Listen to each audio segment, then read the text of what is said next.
L'ambassadeur Taïas Selassie participe à la 45e session ordinaire du Conseil exécutif de l'Union africaine à Ankara.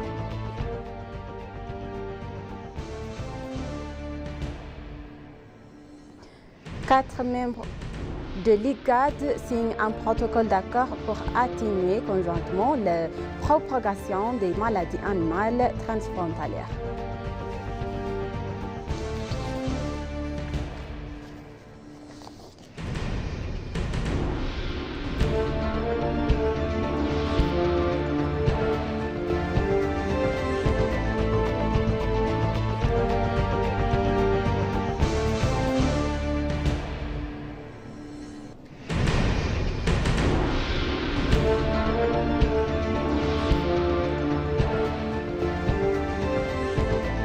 Bonjour chers téléspectateurs et bienvenue sur ABC, c'est notre journal d'aujourd'hui du samedi 20 juillet 2024, c'est moi Samra Kodado, restez avec nous. Addis Ababa est prête d'accueillir la conférence préparatoire de la 4e conférence internationale sur le financement du développement. Le ministère des Affaires étrangères a révélé que les préparatifs sont en cours pour accueillir une conférence préparatoire à la 4e conférence internationale sur le financement du développement à Addis Ababa la semaine prochaine. Le porte-parole du ministère, l'ambassadeur Nabiou Tedla, a déclaré que les résultats de la conférence à Addis Ababa seront de pierre angulaire à la 4e conférence internationale qui se tiendra en Espagne en 2025.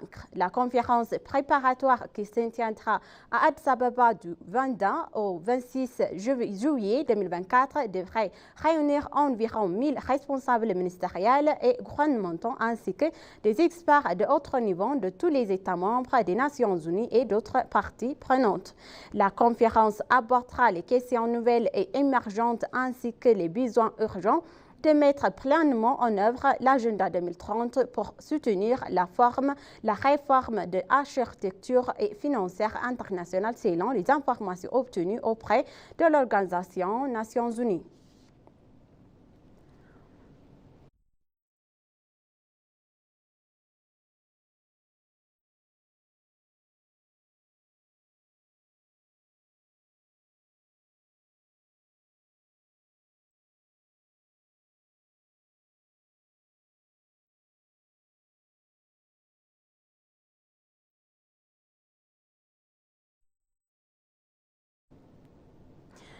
Conférence internationale sur l'économie éthiopienne à Addis Ababa. Le 20e conférence internationale sur l'économie éthiopienne se tiendra à Addis Ababa avec pour objectif de mettre en lumière des solutions innovantes et de promouvoir la coopération à la fin de libérer le potentiel et de relever les défis.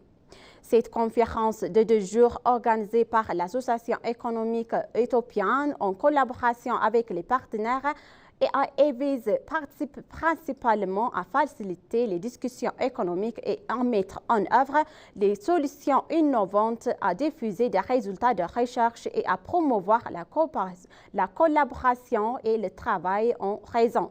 Selon l'association, les participants à la conférence de haut niveau discuteront des tendances économiques actuelles, des défis et des opportunités en Éthiopie et partageront les résultats des recherches et recommandations politiques.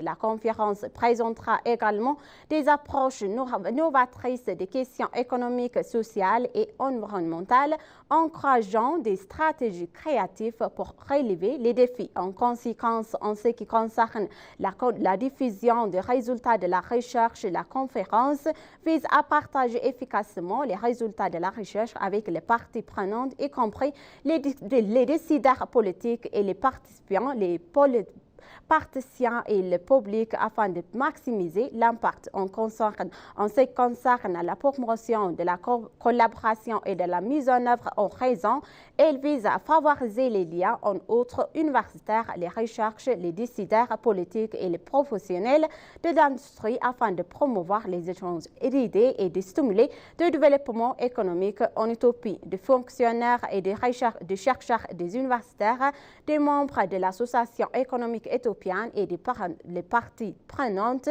entre autres, participent à la conférence.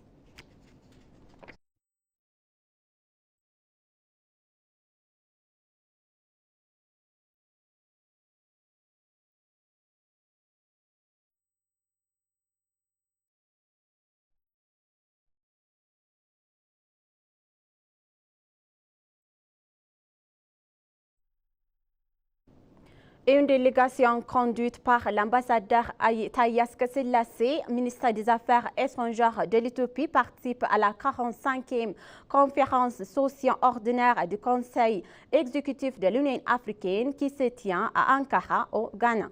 Des délégués de tout le continent africain se trouvent à Ankara pour la 45e session ordinaire du Conseil exécutif de l'Union africaine et la 6e réunion de coordination ministérielle et sémestrielle des communautés économiques régionales de l'Union africaine. Les deux événements se dérouleront respectivement du 18 au 21 juillet 2024 sous le thème Éduquer une Afrique adaptée au XXIe siècle, construire des systèmes éducatifs résilients pour un accès accru à un apprentissage inclusif tout au long de la vie de qualité et prenante en Afrique. La réunion se penchera sur diverses questions, notamment à l'adoption du budget de l'Union africaine pour l'année 2025.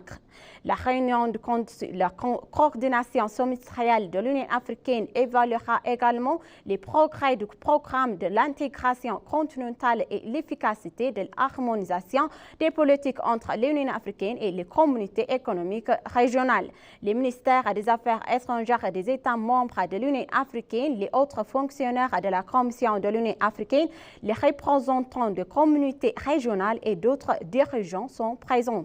En outre, la session jeudi, et le président de la Commission de l'Union africaine, Moussa Faki Mohamed, a déclaré que l'opérationnalisation et les fonds de l'Union africaine pour la paix et l'adoption du principe de financement de missions africaines de maintien de la paix par ressources prennent exécutif et dans une ligne d'un progrès sécuritaire significatif.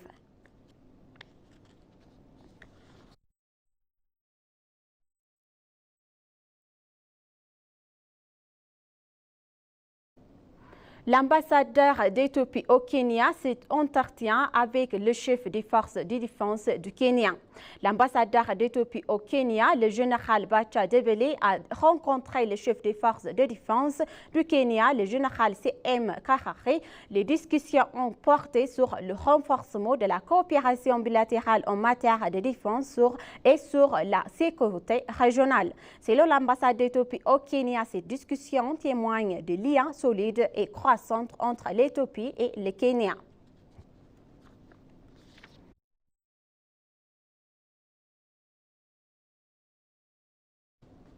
L'Éthiopie et le Kenya, le Soudan du Sud et l'Ouganda ont signé un protocole d'accord transfrontalier afin de lutter conjointement les maladies animales dans la région. Le protocole d'accord signé à Addis Ababa permet d'entreprendre une surveillance conjointe des maladies et une convention sur un marché afin d'améliorer le contrôle des maladies animales transfrontalières et de la commerce de bétail. Les 4 pays se sont mis d'accord à un accord de protocole d'échange transfert d'informations sur maladies animales qui a été validé en octobre 2023. La signature de ce protocole est une étape importante pour partager d'informations entre opportunistes et en ce qui concerne l'état des maladies animales transformatières et à travers les frontières. Selon un communiqué de presse publié par l'IGAD, la région abrite plus de 532 millions de têtes de bétail, y compris des vivants, et ce qui présente un énorme potentiel de création de richesses et de progrès économiques. Une grande partie du bétail est produite par des systèmes particuliers et dans les terres archéologiques et à la mobilité est partie du système de production.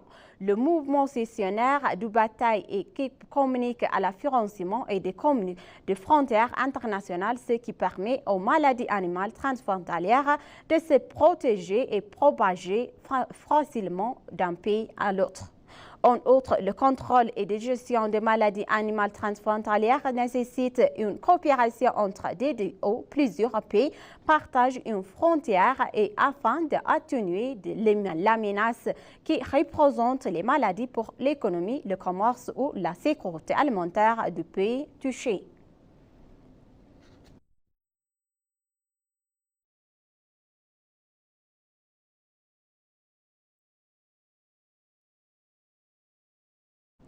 La 5e enquête démographique et sanitaire débutera la dernière semaine de juillet.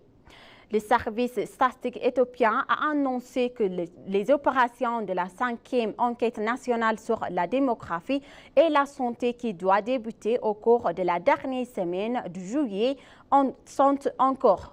Divers anciens et personnalités ont souligné le rôle essentiel de données précises de l'amélioration de la condition démographique et sanitaire du pays. Ils soulignent également la nécessité d'élaborer les plans de politique et de stratégies fondées sur des données probantes. Cette enquête permettra également de recueillir des données sur des données de domaines clés tels que la santé mentale et infantile et la nutrition, la santé gestique et la planning familial, la prévention et la contribution du VIH et l'accès à l'eau potable. Sefi Gamedi, responsable de la communication et des relations publiques au lien et au sein du service statistique éthiopien, a indiqué que son service travaillait avec diligence pour garantir la réussite de la 5e enquête nationale sur la démographie et la santé.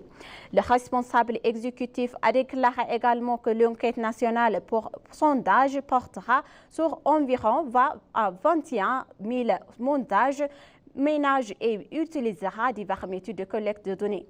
Il a ajouté que l'enquête devrait se dérouler à la fin juillet à la fin septembre 2024, soit sur une période de 5 mois.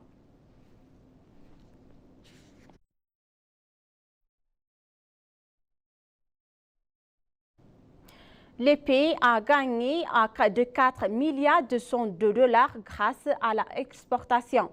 Selon le ministère du Commerce et de l'Intégration régionale, les exportations ont rapporté plus que 4 milliards de dollars US et au cours de l'exercice fiscal éthiopien.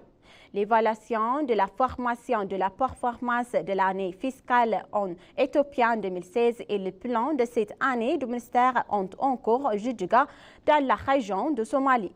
S'exprimant à cette occasion, le ministère du Commerce et de l'Intégration régionale Kassan Gofé a déclaré que cette recette avait augmenté de 4,57% par rapport à la même période de l'année dernière.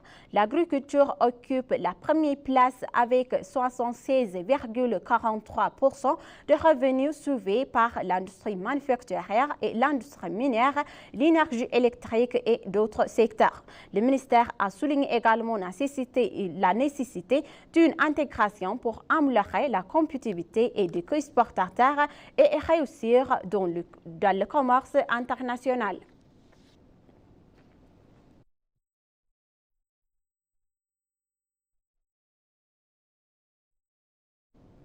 Chers téléspectateurs, maintenant je vous rappelle les titres principaux. L'ambassadeur Tayas Kesselassie a participé à la 45e session ordinaire du Conseil exécutif de l'Union africaine.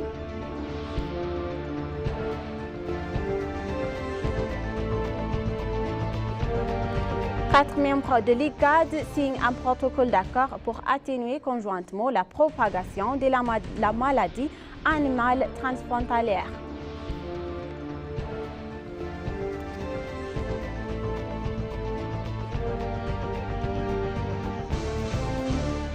Merci, chers téléspectateurs, d'avoir resté avec nous jusqu'à la fin de notre journal d'aujourd'hui. C'était moi, Samret Godado. Je vous souhaite une bonne journée.